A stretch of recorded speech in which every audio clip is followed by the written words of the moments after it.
నమస్కారం. 2 రోజుల క్రితం ఒక వీడియో చేసాం. కొనాలని చెప్పేసి ఒక పిల్లడు 18 సంవత్సరాలు నీట్కి ప్రిపేర్ అవుతున్నాడు.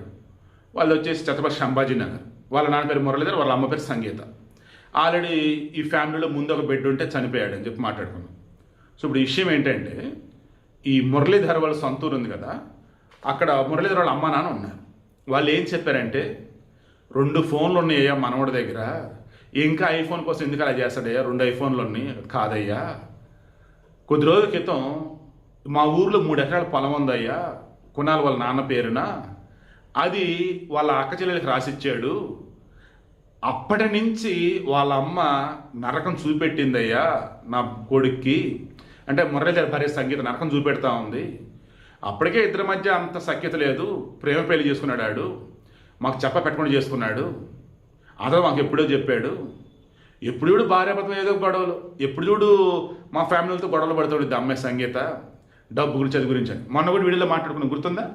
ఆమె వీడియోలలో అదినిదని చెప్తూ బంగారు గురించి మాట్లాడుతూ ఆడపడుచులు అసలు మనుషులేనా అన్నట్టు రకరకాలుగా ఈ పిల్లోడు చూసి చూసి చూసి చూసి చూసి చివరికి ఏంటమ్మా నువ్వు మారవా, ఏంటమ్మా నా అంత అదినిదని అంటూ ఉండేవాడు. ఇక మొన్న కూడా అమ్మా నువ్వు మారాలి, నాన్నతో బాగుండాలి, అలాగైతే నేను ఇంకా వస్తా, లేదా నేను రాను, నేను పడిపోతా, ఇక నేను కూడా వద్దమ్మా నీకు, నాన్న ఆల్రెడీ దూరం పెడతాం, నేను కూడా పోతానమ్మా అని వాళ్ళ అమ్మని బెదిరించడానికి అలా చేశాడు. ఆ పిచ్చాడు పాపం. ఐఫోన్ కోసం చాలామంది చేస్తున్నారు, అలా ఈ పిల్లడు చేసాడని అనుకున్నాను. సో మెయిన్ అప్డేట్ కాబట్టి నేను ఇస్తూ ఉన్నా, డివోషన్ ఛానల్లోనే పెడతా. సో వీడికి మెయిన్ ఇంటెన్షన్ అండి, దయచేసి పిల్లలు మిమ్మల్ని మీ నాన్న మార్చాలంటే మాటలతో మార్చండి, చనిపోతాను బెదిరిస్తూ మాత్రం వద్దు. ఎందుకంటే మొన్న పిల్లడు పాపం అలాగే కొడుకుని కాపాడుకుందని చెప్పేసి వాళ్ళ నాన్న ముందుకెళ్తుంటే అనుకోకుండా పిల్లడు కాలు స్లిప్ అయ్యి ఇద్దరు పడిపోయి చనిపోయారు. ఇదంతా జరిగింది నా వల్లేరా బాబు అని చెప్పేసి ఆ సంగీత దూకి ఆమె చనిపోయారు. అన్యాయంగా 3 చనిపోయారు. ముందు ఐఫోన్ రూమర్స్, ఆ తర్వాత అసలు నిజం ఏంటంటే ఫ్యామిలీ డిస్టర్బెన్సెస్. అది కూడా ఎవరి వల్ల అంటే పిల్లోడి తల్లి సంగీతకు ఉన్నటువంటి డబ్బు మీద పిచ్చి.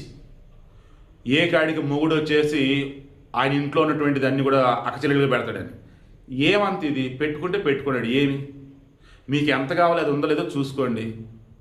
అండ్ మగవాళ్ళకి చెప్తున్నా, అరే నాయన మీకంటూ భార్య పిల్లలు వచ్చినప్పుడు ఉన్నది మీరు జాగ్రత్త చేసుకోండి, అక్కచెల్లెలకి బంధువులకి ఫ్రెండ్స్కి వాళ్ళకి కాదు. మరీ అత్యాసపడుతున్నటువంటి భార్య ఉందనుకోండి, నీకేం కావాలో చెప్పని చెప్పి ఇచ్చేసి ఇంక దూరం జరగండి. అన్యాయం తినిపెట్టరు పాపం కొనాలి. పిల్లలు రిక్వెస్ట్ చేస్తున్నామ్మా, మీకు అమ్మా నాన్న మనం మాటలతో మార్చాలి, ప్రేమతో మార్చాలి. చనిపోతాం అని చెప్పేసి బెదిరిస్తూ ఏమాత్రం తేడా చేస్తే అనుకోండి అలాగేనమ్మా. ఈ మధ్య చనిపోతాని ఆత్మహత్య చేసుకుంటాన్ని బెదిరించిన వాళ్ళు అలాగే చనిపోయారు, పురుగుల మంది అలా చనిపోయారు, ఉరేసుకుని అలాగే చనిపోయారు, గాబకనేది పట్టుకోపోయి అలాగే చనిపోయారు. ఇదిగో ఇప్పుడు ఈ పిల్లోడు పాపం అలా అన్యాయంగా చనిపోయాడు.